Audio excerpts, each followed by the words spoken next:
یہ اس طرح کے شہیدوں کی تصویریں پھاڑی ہیں. اور آپ کو پتہ ہے آئی واز منسٹر انٹیریئر، اس میں کون انوالو تھا، اصل پیچھے کون انوالو تھا، اور آپ کے ملک کو وہ ڈیسٹیبلائز کیسے کرنا چاہ رہے تھے. یہ کون لوگ تھے جو اے ٹی ایم جلا رہے تھے، کون لوگ تھے اے ٹی ایم جلا رہے تھے، اور کن کو آگے کر کے پیچھے سے کون لوگ کیا کر رہے تھے. یہ ایسے سوالات ہیں کہ اگر میں آپ کو بتا دوں نا تو آپ دہل جائیں گے. آپ کے ملک کے ساتھ جو کچھ ہونے والا تھا، یقین کر لیں یہ وہ پلان کر چکے تھے کہ پاکستان جو ہے اس سے ایٹم بم لے کے اور اس کو ہم اس سٹیج پہ بنائیں گے کہ یہ ہندوؤں کا غلام ہوگا. جو فلسطین میں ہو رہا ہے وہ یہاں ہو رہا ہوتا. میں کہتا ہوں کہ میں سلام پیش کرتا ہوں ان لوگوں کو جنہوں نے اپنی سیاست کو داؤ پہ لگا کے، اپنی بدنامیاں لے کے، ایک ایسی جو آئی ایم ایف کی انہوں نے شرائط جس پہ سائن کیے انہوں نے، اور شرائط میں جو آپ معاہدے کی جب آپ وائلیشن کرتے ہیں تو یہ پاکستانی نہیں ہے، یہ انگریز ہیں. یہ پھر مڑ کے بھی نہیں دیکھتے. آپ انہیں کہیں جی ہم تیل کی قیمتیں جو ہے وہ بڑھا رہے ہیں، یہاں کے کم کر دیں، اس کا مطلب ہے آپ نے خودکشی کر لی، آپ پہ کوئی ٹرسٹ ہی نہیں کرے گا، اور اس کی سزا آج تک آپ بھگت رہے ہیں جو سخت شرائط انہوں نے دی. تو بات یہ ہے کہ اس ملک کو تباہی کے دہانے پہ کون لے گیا ہے. اگر آپ نہیں سمجھیں گے تو آپ کی نسلیں مقروض ہوں گی، آپ ترقی کیسے کریں گے. آپ کو دوست اور دشمن کی سمجھ کیوں نہیں آتی. میرا سوال یہ ہے، جس نے موٹر ویز بنائی ہیں، جس نے لوڈ شیڈنگ ختم کی ہے، جس نے ایٹمی دھماکہ کیا ہے، آپ اس کو اس کا شابش کیوں نہیں دیتے. آپ سب کو ایک ہی لائن میں کیوں رگڑ دیتے ہیں. ہم دے رہے ہیں. پھر دیکھیں وہ قوتیں جن کے لیے آپ کہتے ہیں کہ یہ فیصلے کرتے ہیں کس کو لانا ہے کس کو نہیں لانا، اگر وہ لے آتے ہیں تو وہ انہوں نے کہا جی عمران خان کو لے آئیں، عمران خان ارطغرل ہے، یہ ملک کو بچائے گا. نہیں بچایا. انہوں نے کہا جی زرداری صاحب کو لے آئیں، یہ بچائے گا، یہ نہیں بچایا. انہوں نے کہا جی پہلے وہ نواز شریف صاحب کو لے آئے، انہوں نے کچھ بہتری کی، اب وہ دوبارہ لا رہے ہیں. اگر نواز شریف صاحب نے کچھ ڈیلیور کیا ہے تو وہ ان کو دوبارہ لا رہے ہیں نا. کوئی دوسرے ملک سے کوئی ایسا بندہ تو نہیں لا رہے کہ جو ان کسی کا ایجنٹ ہے. وہ اس بندے کو لا رہے ہیں نا جو پچھلے الیکشن میں جیل میں تھا، اور جس کو کس طرح جیل میں ڈالا گیا تھا اور کس طرح عمران خان صاحب کو لایا گیا تھا. اور آج اگر اس کو ایک موقع دیا جا رہا ہے تو یہ صرف ملک کو سنبھالنے کے لیے دیا جا رہا ہے نا.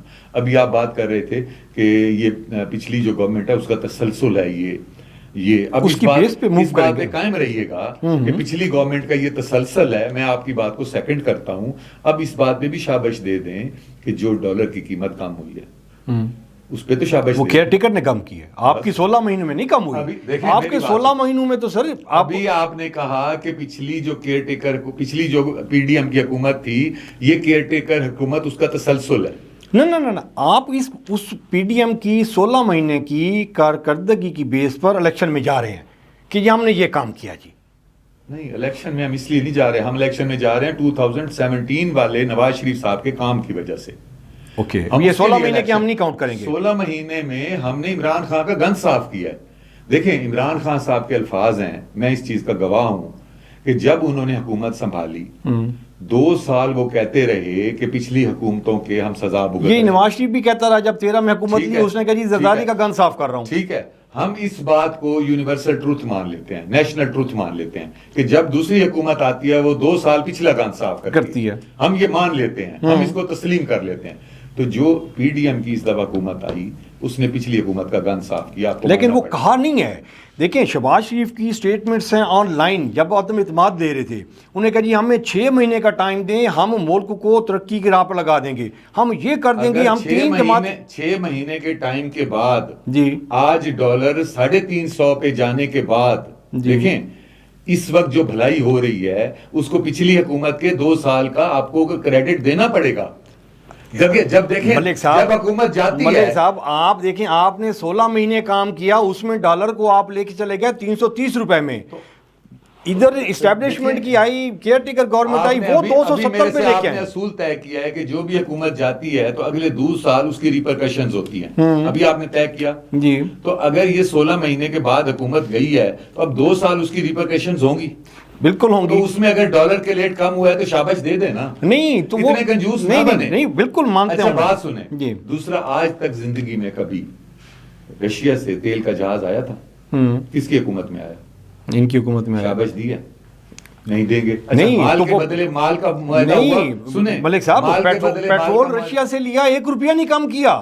سستا تیل لے کے آنے کا فائدہ کیا ہوا؟ ایک جہاز آیا ہے نا ڈالر. عمران خان کی جب حکومت گئی, تھوڑی سی صبر تو کریں. ایک جہاز آیا ہے, ابھی تو برف ٹوٹی ہے نا, ابھی تو بسم اللہ ہو گیا. نہیں, اس کا جو بینیفٹ ملنا چاہیے تھا عوام کو نہیں ملا. اب جو حکومت آپ دے رہے ہیں میاں نواز شریف کو, تو اس میں میں گارنٹی کرتا ہوں آپ کو کہ تیل بہت سستا ہو جائے گا, کیونکہ پھر ایک جہاز نہیں آئے گا, پھر 1 لاکھ جہاز آئے گا. ملک صاحب, تیل سستا کیسے ہوگا؟ آپ کا ڈالر کنٹرول ہوگا. ڈالر کنٹرول نہیں ہو رہا. ڈالر اب کنٹرول ہے. کہاں کنٹرول ہے؟ 150 روپے کی جب خان کی حکومت گئی ہے ڈالر تھا, اب 282 روپے 84 روپے پہ گیا ہوا ہے. اس کو کنٹرول کہہ رہے ہیں تو بڑا زبردست ہے.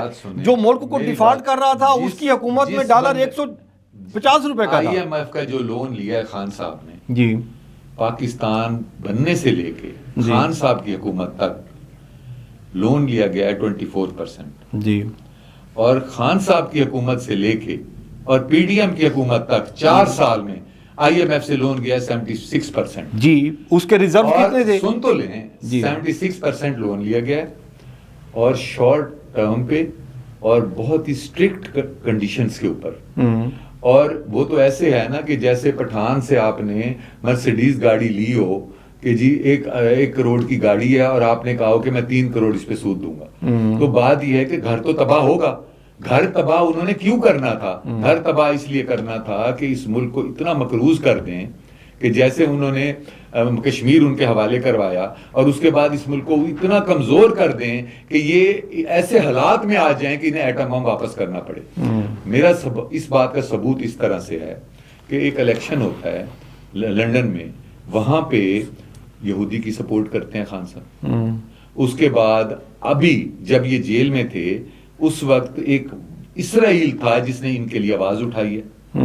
ابھی انہوں نے ایک وہ انٹرنیشنل کورٹ آف جسٹس میں جا رہے تھے, ابھی جو یہ 9 مئی واقعہ تھا اس کے اوپر, تو انہوں نے جو وکیل رکھا وہ شاطم رسول جو تھا, اس کا جارج وکیل انہوں نے رکھا.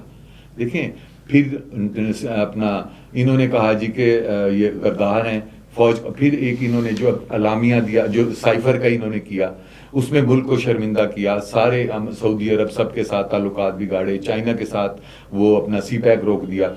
اس کے بعد آپ آخری بات یہ دیکھیں کہ انہوں نے نوجوان نسل کو کتنا تباہ کیا ہے. دیکھیں میڈیا کے اوپر یہ بات کر رہے ہیں, دن رات فوج کے خلاف بات کر رہے ہیں. اب میڈیا نے اس کو بائی کیا, روز ان کے انٹرویو دکھائے. یوٹیوبرز نے اس لیے انٹرویو دکھائے کہ ان کو زیادہ سے زیادہ اس کے پیسے ملتے ہیں. انہوں نے یہ نہیں سوچا کہ ہم نئی نسل کے دماغ کو ختم کر رہے ہیں, اور اب نئی نسل کے دماغ نے اس کو بائی کر لیا ہے. اگر آپ کی آرمی جو صبح جاتے ہیں شام کو شہید ہو, اگر آپ اپنی آرمی کے خلاف اپنی نئی نسل کو کر لیں گے تو پھر تو انڈیا کو آیا سمجھیں. آج جتنا بلیم PTI نے برا کیا ہے ہماری اسٹیبلشمنٹ کے ساتھ, اتنا BJP نے نہیں کیا, اتنا انڈیا نے نہیں کیا. تو یہ کہتے تھے کہ ریلیف دیں ان کو, PTI کو ریلیف دیں. میں نے کہا دیں ریلیف, شرط یہ ہے کہ پھر BJP کو ملا کے نا اس کو بھی کہیں الیکشن لڑے یہاں سے. اچھا, ٹکٹیں فائنل ہو رہی ہیں میرے خیال میں کچھ حلقوں کی تو انڈرسٹینڈنگ ہے کہ ہو چکی ہیں. اب کچھ حلقے ایسے ہیں جن کا وہ انہوں نے کرنا ہے. جی اللہ کی مہربانی سے ہو گیا فائنل. جی اچھا, اناؤنسمنٹ نہیں کی لیکن آپ کو انہوں نے بتا دیا, انہوں نے گو ہیڈ دیا. تو آپ کے حلقے میں اور جو آپ کے مد مقابل ہوں گے وہ یوسف رضا گیلانی الیکشن سنا ہے کہ وہاں سے لڑ رہے ہیں, اور ٹف مقابلہ ہوگا. ٹف مقابلہ تھا, لیکن عبد القادر صاحب کا شکریہ ادا کرتا ہوں کہ انہوں نے میرے لیے کافی ریلیف پیدا کیا ہے. وہ گیلانی صاحب کے گھر کا حلقہ تھا حامد پور کنورا, جہاں سے گیلانی صاحب نے ضلع کونسل لڑا تھا. عبد القادر گیلانی صاحب نے اپیل کر کے تو وہ حلقہ اپنے میں لے لیا تاکہ میں جیت جاؤں, میرا باپ ہار جائے. تو جب جس کا بیٹا نہیں چاہتا وہ جیت جائے, تو اللہ کی تو میرے پاس مدد آ ہی گئی نا. ٹھیک ہے, پھر ادھر سے راما آ گیا ہمارے حلقے میں.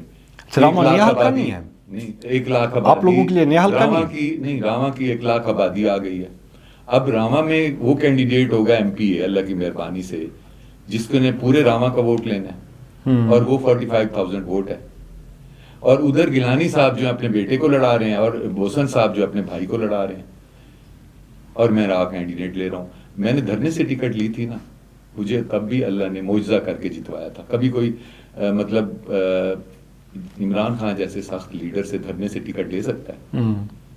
اللہ نے جس دن مجھے ٹکٹ کا انہوں نے فون کر کے بتایا نا آپ کے پاس ٹکٹ آ گئی, اس دن میں بری امام سرکار بیٹھا تھا. یعنی اللہ نے مجھے دلوائی نا. آج جو یہ فیصلہ ہوا ہے یہ راواں کا, اور یہ عبد القادر صاحب کی مہربانی جس نے والد کے گھر کا حلقہ اسے چھین لیا ہے تاکہ میں جیت جاؤں والدار سے. نہیں ابھی تو یہ والا جو قادر پراما کا کیا ہے تو یہ تو علی موسیٰ کا حلقہ تھا نا, یہ ہمارے ساتھ آ گیا. تو یہ گیلانی صاحب کو تو ویسے اس کا وہ علی موسیٰ کا تو وہاں پہ حلقے کی کمپین کرتا رہا نا, جو اس کے لیے تو وہ حلقہ نیا نہیں ہے گیلانی کے لیے. پچھلے الیکشن میں اتنے وعدے کیے ہیں لوگوں کے ساتھ اور اس میں سے ایک بھی پورا نہیں کر سکے. انہیں امید تھی کہ وہ منسٹر بن جائیں گے, لیکن زرداری صاحب نے انہیں منسٹر نہیں بننے دیا, کیونکہ زرداری صاحب جب وزیر اعظم تھے. نہیں آپ یہ کب کی بات کر رہے ہیں؟ 18 والے؟ اب یہ جو بائی الیکشن ہوا تھا اس میں جیتے نا اپنا موسیٰ صاحب, ان کو منسٹر بننے کے لیے انہوں نے تقریروں میں کہتے تھے میں منسٹر بنوں گا. زرداری صاحب نے نہیں بننے دیا, اس لیے کہ جب گیلانی صاحب وزیر اعظم تھے تو اس وقت وہ جو فیڈرل سیکرٹری لگاتے تھے وہ زرداری صاحب کی مرضی سے نہیں لگاتے تھے, اپنی مرضی سے. یہاں تک کہ ان کا آئی بی کا ڈی جی بھی چینج کر دیا زرداری صاحب نے, کہ وہ آئی بی کے ڈی جی زرداری صاحب کو بتاتا تھا کہ گیلانی صاحب کے بچے اور یہ کہاں کہاں کرپشن کر رہے ہیں. جو کرپشن کر رہے تھے نہیں وہ تو آپ دنیا جانتی ہے, میں تو نہیں, آپ کیونکہ کلوز رہے ہیں نا ان کے, آپ ان کے ہائی اسکیم میں جو لوگ ہائی اسکیم تھا, ایفیڈرین تھا نا, آج کل وہ یہاں ملتان میں ڈی ایچ اے میں متی تل میں وہ لوگ بیٹھ کے یہاں کرپشن کر رہے ہیں. آج کل 5 ارب کی انہوں نے وہاں انویسٹمنٹ کیا اور لوگوں کی زمینیں دھڑ ظلم کر کے لے رہے ہیں, اور وہاں کے جو پٹواری ہے اس پہ 10 پرچے ہیں, اس کو چھپا کے رکھا ہوا انہوں نے. وہ تو آج بھی جاری ہیں. وہ تو الیکشن اسی لیے لڑتے ہیں کہ جی کس لیے الیکشن لڑتے ہیں, جی میرے پیسے ختم ہو گئے اس الیکشن سے ہم نے اتنا کمانا. ملک صاحب جب گیلانی کے بیٹے کرپشن کر رہے ہیں تو آپ اپنی پارٹی کے سربراہان کو کیوں نہیں کہتے کہ وہ کیوں کہتی ہیں کہ غفار ڈوگر کو اور پوری مسلم لیگ نون کو کہ جی آپ اپنے جو ڈیڈ آپ کے ورکر ہیں ان کو کہیں کہ جی موسیٰ گیلانی کو ووٹ دیں. آپ کیوں اس کو ووٹ دے کے کامیاب کروا رہے ہیں؟ آپ کی پارٹی کی پالیسی کدھر گئی؟ جب موسیٰ گیلانی اب انہیں سوری جی اب اسی حلقے میں جواب تو سن لیں. موسیٰ گیلانی جب ایم این اے نہیں تھا, اس کے پاس فنڈ نہیں تھا, اس کے پاس اتھارٹی نہیں تھی, وہ کیسے کرپشن کرتا؟ ایم این اے بننے کے بعد اس نے شروع کی ہے. دیکھیں ایک وقت میں وزیر اعظم تھے, یہی 16 مہینے وزیر اعظم تھے نا, 16 مہینے میں ان کے رکے بھی بکتے تھے. جی جب وزیر اعظم تھے ان کے رکے بھی بکتے تھے. ہار والا کیس بھی آپ کے سامنے آیا, وہ تو میں نے تو نہیں بنایا نا. اب ترکی والا حال جو تھا, جی ترکی کی شہزادی. اچھا اب جو بات ہے کہ جب یہ ایم این اے بنے اس کے بعد جو فنڈ آیا اس میں سے 16% کمیشن لیا, کہ ایم این اے بننے سے پہلے کسی فنڈ سے کمیشن یہ لے سکتے. آپ نے موقع دیا نا جی اس کو, آپ نے اپنے ورکر کو کہا کہ جی علی موسیٰ کو ووٹ دیں. دیکھیں ہم نے ان کو اس لیے جتوایا, اس لیے وہ بنے کہ وہ کرپشن کر سکیں. نہیں, اس لیے بنے کہ پی ڈی ایم کے تحت ہم نے چیف آف آرمی سٹاف کو جو وہ لانا چاہ رہے تھے پی ڈی ایم کے تحت اس کو رکوایا. وہ ایک گریٹر ملک کے مفاد میں تھا. جس کو عمران خان صاحب چیف آف آرمی سٹاف بنانا چاہ رہے تھے وہ یہاں پریزیڈنشل سسٹم لانا چاہ رہے تھے. وہ اس ملک کی تباہی کے لیے پوری پلاننگ کر چکے تھے. آرمی چیف کو لے کے آنے میں یا نہ لے کے آنے میں علی موسیٰ کی سیٹ کا کیا تعلق ہے؟ اس وجہ سے پیپلز پارٹی کے ساتھ ملایا گیا, نون لیگ کے ساتھ ملا کر, اور ایک ایسا ماحول پیدا کیا گیا کہ جو ہمارا ملک تباہی کے دہانے پہ جا رہا تھا, تو نون لیگ نے اپنی سیاست داؤ پہ لگا کے خود کو وزیر اعظم بنا کے, اس دور میں جب مہنگائی کی حد ہو گئی تھی, جب آئی ایم ایف کے ساتھ عمران خان نے بددیانتی کی معاہدے میں, تو ملک کو بچانے کے لیے انہوں نے قربانی دی, اور اس قربانی کے بدلے میں آج حالات سٹیبل ہوئے. اور اس سٹیبل ہونے کے بعد اب آپ کو انشاءاللہ تعالیٰ آگے جب نون لیگ کی حکومت آئے گی پراسپرس پاکستان ملے گا. آپ کو انشاءاللہ تعالیٰ دیکھیے گا موٹر ویز بھی اور بنیں گے, مہنگائی بھی ختم ہوگی, کیونکہ نواز شریف اس ملک کا بخت ہے. اچھا آپ کے حلقے میں اسکندر بوسن بھی کینڈیڈیٹ ہوں گے؟ بالکل ہیں. وہ انڈیپینڈنٹ لڑیں گے یا کسی پارٹی میں شمولیت کریں گے؟ انڈیپینڈنٹ لڑیں گے. پچھلے دنوں سن رہے تھے کہ وہ ترین صاحب کی پارٹی میں جا رہے ہیں, بٹ اب وہ بھی شاید بات نہیں ہے. مجھے تو یہی انفارمیشن ہے کہ وہ ان کا شوکت بوسن بھائی بھی ان کا لڑ رہا ہے ایم پی اے پہ, اور اوپر وہ خود ہے. وہ آج کل یہ کہہ رہے ہیں بوسن صاحب کے نہ انہوں نے کسی میٹنگ میں آئے ہیں, نہ انہوں نے کوئی جلسے کے لیے کوئی گاڑی بھیجی ہے, نہ انہوں نے کوئی نون لیگ میں پارٹیسپیٹ کیا ہے. وہ کہتے ہیں جی نون لیگ والے مجھے گھر بیٹھے ہوئے ایم این اے اور ایم پی کی ٹکٹیں دے جائیں گے. وہ آج کل یہ کہہ رہے ہیں. جبکہ پچھلے الیکشن میں جب میں نے پی ٹی آئی سے ایم این اے کی ٹکٹ لی تو انہیں نون لیگ سے ٹکٹ مانگی تو انہوں نے سلمان قریشی صاحب کو دے دی. تو اب وہ کہہ رہے ہیں کہ جی ہمیں جو ہے نا یہ اب اچھا گیلانی صاحب کیا کہہ رہے ہیں؟ گیلانی صاحب میرا نام کہہ رہے ہیں 148 میں نہیں لڑیں گے، 149 میں لڑیں گے. اچھا پھر تیسری خبر آئی کہ دونوں مل کے میرے خلاف لڑ رہے ہیں. یار میں تو ایک سادہ سا ذمہ دار آدمی ہوں، اتنا ڈر کیوں رہے ہیں مجھ سے؟ صرف اس لیے کہ میرا بھروسہ اللہ پہ ہے. میں حق اور سچ کی سیاست کرتا ہوں، میں چور ڈکیٹ کی سپورٹ نہیں کرتا، میں جھوٹے پرچے نہیں کراتا، میں قبضے کی سیاست نہیں کرتا، اور میرے ساتھ اللہ کی مدد ہوتی ہے اور صبح ماں کے پاؤں چوم کے گھر سے نکلتا ہوں. تو اس وجہ سے یہ میرے سے اب ڈرتے ہیں.